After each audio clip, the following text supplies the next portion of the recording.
Hello and welcome back to the Sports Centre YouTube channel. So today I'm talking about one man in particular, that is the Tottenham gaffer, the big Aussie, Big Ange Postecoglou.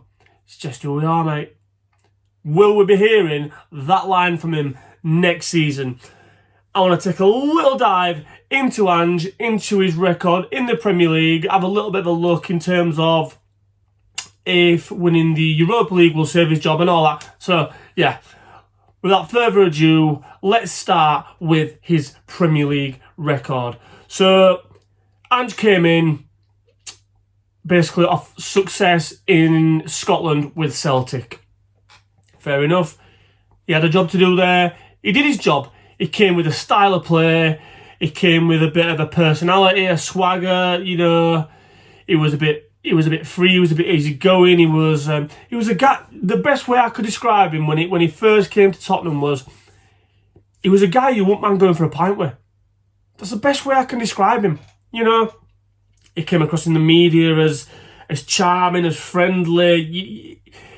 He was different. He wasn't just the typical, we're taking it one game at a time and, you know, it's all about the team and, you know, we got the 3 points today and that's the main thing.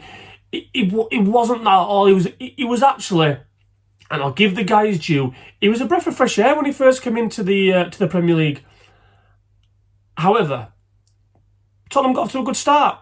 They played this brand of football that they'd not seen for many years, especially under the managers of Conte and Jose Mourinho.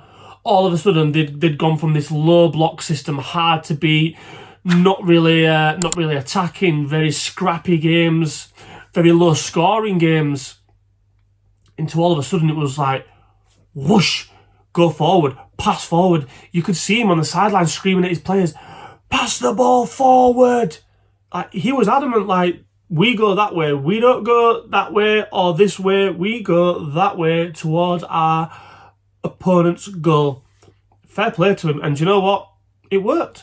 Tottenham fans were buzzing, the players were rejuvenated, the fact that they were playing this attacking brand of football. He got some decent signings in. Brendan Johnson's one of them. 10 games in, Tottenham, I think, were top of the league at the time. Tottenham fans buzzing. Expectations went from like here to here. Ridiculous. And my, how kind of like that's come crashing down, but we'll get to that very shortly. And I think what had happened is, fair enough, yeah, he'd been in Scotland. And this is no disrespect to Scottish football, the Scottish leagues up there, but doing your homework on a manager who's managing a team that's playing in a league that is far less superior to the likes of the Premier League is difficult. You can get an idea of his style of play, but ultimately it's a one-club league. It's not even a two-club league up there anymore in Scotland, I'm sorry to say. You know, Celtic absolutely dominate up there. And it must be difficult to kind of do your homework on a manager when they just win every single week. Like I say, you can get a feel for the style of play and maybe some little patterns that they're trying to do. But ultimately, it came in, and this is why I think Tottenham did so well when Ange first came in. He was new. No one really knew anything about him. And yeah, he took the league by storm, but eventually he got figured out. Got figured out dead easy. And I think one of the telling points was when Tottenham, I think, went down to 9 men at home to Chelsea, and he still played his high line, and they got absolutely dicked. I think Nicholas Jackson scored 3, maybe 4. I think he got a hat-trick that day. And listen, no disrespect, but Nicholas Jackson, he ain't a good striker really, is he? He's all right. He's half decent, but he's not that good. And if he's scoring a hat-trick against you, you're doing something wrong. So anyway, he continues to try and play that way now. And I'm just looking at his record here. Premier League games, 72 now. Wins 31, draws 10. He's lost 31 games. 31 games.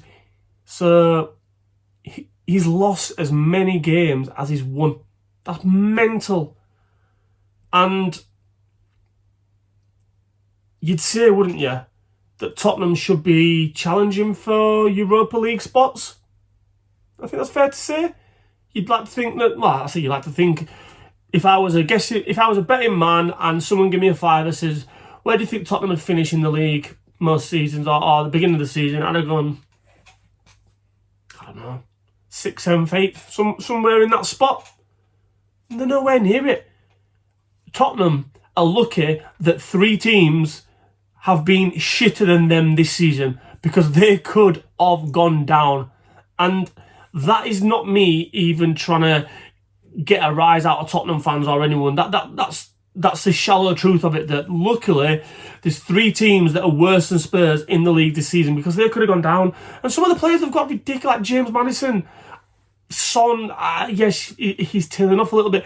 Kulusevski, they've got half-decent centre-halves. I'm not a massive fan of Romero. I don't think he's all that. I know everyone's saying, oh, well, Van der Ven and Romero, when we get them back, Romero's a hothead, I think. I think he's always a fucking rash challenge away from getting sent off. I wouldn't want him playing my team personally. He's a good defender, don't get me wrong, but you can't hang your hat on him, so to speak.